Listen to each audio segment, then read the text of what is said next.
Hi friends, நீங்கள் ஒரு நபரை ரொம்ப நேசித்து அந்த நபர் மூலம் காயங்கள் ஏற்பட்டு அதன் மூலமாக கலங்கி போயிருக்கீங்களா? அப்படிப்பட்டவங்களுக்கான வீடியோ தான் இது. உங்களுக்கு பயனுள்ள வீடியோவாக இருக்கும்னு நினைக்கிறேன். லாஸ்ட்டு வரை ஸ்கிப் பண்ணாமல் பாருங்கள். இது எல்லாருடைய வாழ்க்கையிலையும் ரொம்பவே முக்கியமான ஒரு வீடியோ தான். இப்போது நம்ம வாழ்க்கையில் எல்லாருடைய வாழ்க்கையிலையும் உறவு முறைகள்னாலும் சரி, நமக்கு பிடிச்சவங்கனாலும் சரி, பொய் பேசுகிறாங்க அப்படின்னு தெரிஞ்சாலும் அப்படியா அப்படின்னு சொல்லி நம்ம அதுக்கேற்றவாறு கேட்டுட்டு இருந்தோன்னா அந்த உறவு முறைகள் லாஸ்ட் வர கூடவே இருக்கும். இதுக்கு பேர் தாங்க பக்குவம். இப்படி நம்ம கேட்கும்போது அந்த உறவு முறைகள் நம்மளை விட்டுட்டு பிரிஞ்சு போகாது. அதே போல் எதை வேணும்னாலும் நம்ம வாழ்க்கையில் மறந்துடலாங்க. ஆனால் நம்மளை புரிஞ்சுக்கிட்ட, நம்மக்கிட்ட நல்ல பாசமாக இருந்தவங்க பிரிஞ்சு போவாங்க பாருங்கள். அந்த நாளை மட்டும் நம்மளால் மறக்கவே முடியாது. அவங்க எப்போ ஞாபகம் வந்தாலும் நம்ம கண்கள்லேருந்து கண்ணீர் வந்துட்டு தாங்க இருக்கும். ஏன்னா நீங்கள் உண்மையான பாசத்தை நீங்கள் அவங்க மேலே வச்சுருப்பீங்க. ஆனால் அதை புரிஞ்சிக்காமல் அவங்க பிரிஞ்சு போகிற அந்த வலி எத்தனை வருஷம் ஆனாலும் அது உங்கள் மனசை காயப்படுத்திட்டு தான் இருக்கும்.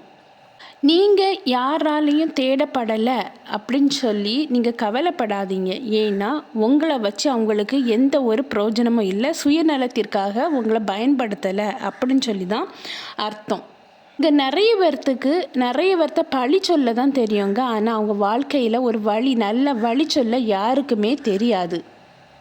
யாருக்குமே உங்களை பிடிக்கலை அப்படின்னு சொல்லி நீங்கள் கவலைப்படாதீங்க. உங்களை நிராகரிக்கிறாங்களா, அதுக்காக சந்தோஷப்படுங்க.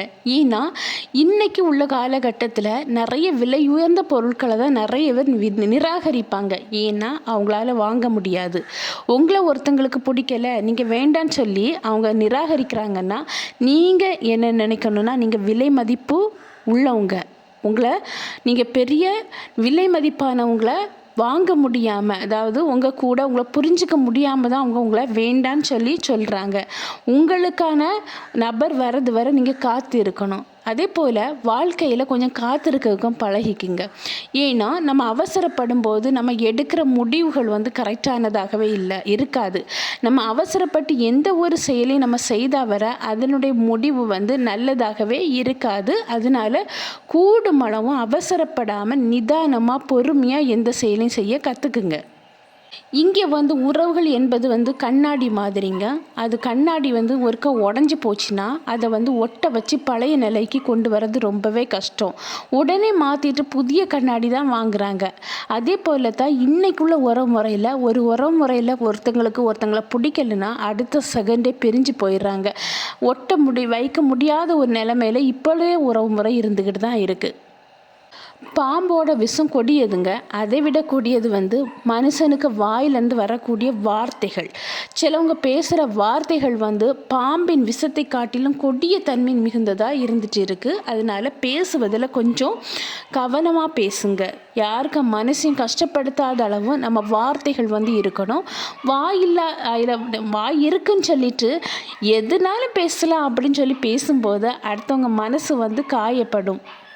நிறைய பேர் என்னன்னாக்கி ஒவ்வொரு சூழ்நிலைக்கு ஏற்றவாறு நடித்து பேசுவாங்க, நடித்து வாழுவாங்க. அவங்கள சுற்றி ஒரு பெரிய கூட்டமே இருந்துட்டு இருக்கும். ஆனால் நடிக்க தெரியாமல் உண்மையாக வாழ்கிறாங்க பாருங்கள். அவங்கக்கிட்ட எந்த ஒரு உறவுமுறையும் ஒட்டிகிட்டு இருக்கவே இருக்காது.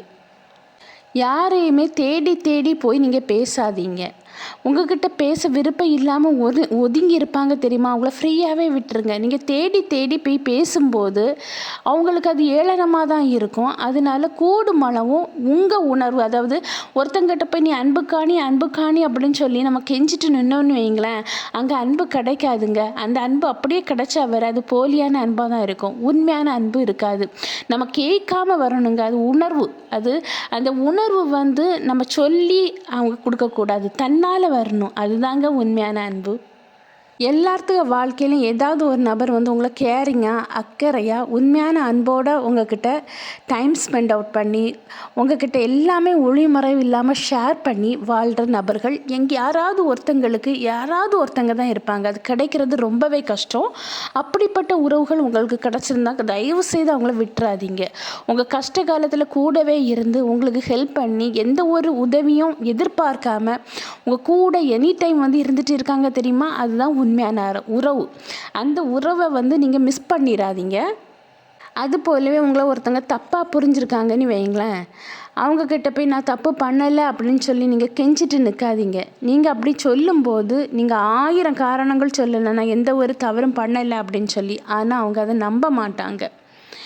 அதனால் நீங்கள் வந்து அவங்கள நியாயப்படுத்தி தான் அந்த உறவு உங்கள் கூட இருக்கணுங்கிற ஒரு தேவையே கிடையாது. அதிலிருந்து நீங்கள் விலகி வர்றது ரொம்பவே நல்லது. உங்களை நேசித்த உறவு திடீர்னு உங்களை காயப்படுத்தினா என்ன பண்ண அப்படின்னு சொல்லி நீங்கள் கவலையில் இருக்க தேவையே இல்லைங்க. நேசித்த உறவு உங்களை காயப்படுத்தினாங்கன்னா சொல்லி பாருங்க. ஆனால் அதையும் கேட்காம அவங்க உங்களை புரிஞ்சுக்காமல் இருந்தாங்கன்னா அவங்கள விட்டு விலகி வர்றதே ரொம்ப நல்லது. மௌனமாக விலகி வந்துடுங்க. போய் நான் வந்து இதனால தான் இப்படி பண்ணினேன் அப்படின்னு சொல்லி ஒவ்வொன்றுக்கும் காரணத்தை காணிச்சிட்டு இருக்காதீங்க. நீங்கள் அப்படி காரணத்தை காணிச்சிட்டு இருந்தால் கண்டிப்பாக அவங்க நம்பவே மாட்டாங்க. கூடுமளவு நீங்கள் அவங்ககிட்ட விலகி வர்றதே நல்லது. ஏன்னா ஒருக்கா காயப்படுத்திட்டு திருப்பியும் போய் நம்ம வந்து அவங்க அன்புக்காக ஏங்கி நிற்கும்போது அவங்க வந்து திருப்பி காயப்படுத்தி நம்ம சுயமரியாதையை நம்ம இழந்து போயிடுவோம். அதனால மனிதனுக்கு வந்து தன்மானம் மிகவும் முக்கியம். கூடுமளவும் உங்கள் சுயமரியாதையை நீங்கள் இழக்காமல் பத்திரமா பாதுகாத்து கொள்ளுங்க. அதனால் உங்களை வேண்டாம் அப்படின்னு சொல்லி நீங்கள் நேசித்த உறவு உங்களை வேண்டான்னு சொல்லிட்டு காயப்படுத்திட்டு போனாங்கன்னா விட்டுருங்கங்க. அமைதியாக அவங்கள போக விட்டுட்டு அமைதியாக இருங்க.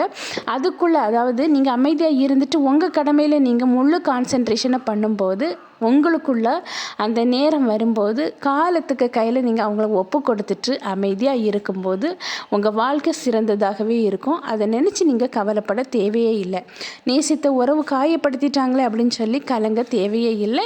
நடக்குது எல்லாமே ஒரு நாள் வந்து கடந்து போகும். அந்த ஒரு புரிதல் இருந்தாலே வாழ்க்கை வந்து என்றைக்குமே சந்தோஷம்தான். ஓகே ஃப்ரெண்ட்ஸ், உங்களுக்கு இந்த வீடியோ பிடிச்சிருக்கும்னு நினைக்கிறேன். நான் உங்களை நெக்ஸ்ட் வீடியோவில் மீட் பண்ணுறேன். அதுவரை பை, see you.